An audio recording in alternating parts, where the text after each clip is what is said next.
Maintenant qu'on a cette forme-là, tout ce qu'il nous reste à faire, c'est les deux ici perçages circulaires dans la forme. On pourrait faire une esquisse circulaire, pour ça faire une extrusion négative de 15 mm.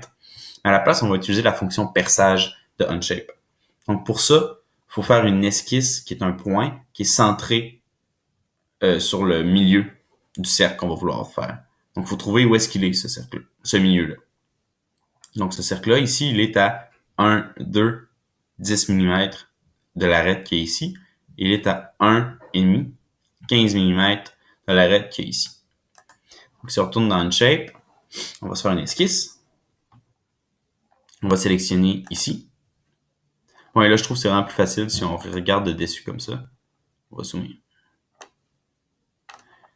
Donc, on va choisir un point. Donc, c'est le point ici. Là, ben, on le met un peu n'importe où, en fait. Et là, maintenant, on va utiliser encore une fois la fonction dimension pour venir le placer parfaitement. Donc, on veut qu'entre le point, on clique, et l'arête ici, on clique, il y ait 15 mm. Donc, on clique ici et on écrit 15 mm. Là, on fait la même chose, mais sur l'autre sens. Donc, si on part du point, qu'on descend jusqu'ici, donc on clique 2 fois, et on vient ici, on reclique, et on veut qu'il y ait 10 mm. On fait 10. OK, donc le centre du cercle est placé. On confirme. Et là, ce cercle-là, si on compte, il y a 2 lignes, mais c'est des lignes rapprochées, donc qui valent 5 mm chaque. Donc, il y a un diamètre de 10 mm.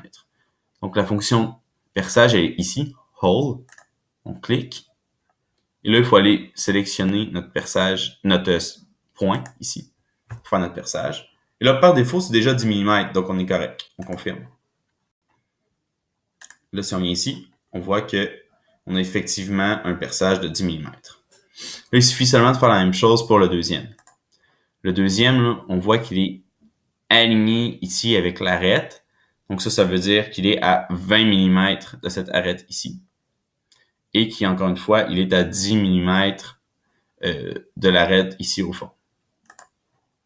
Donc on fait une nouvelle esquisse. On sélectionne le fond ici. On met la vue dessus, c'est plus simple. On peut zoomer. Et là, on refait un point. On le met à peu près. On réutilise la fonction dimension pour venir le placer. Donc, on clique, et on reclique. Et ça, on veut que ce soit 20 mm. Là, on fait l'autre dimension. Donc, premier clic, deuxième clic, troisième clic. Si on veut que ce soit 10 mm. On confirme l'esquisse. On prend l'outil perçage.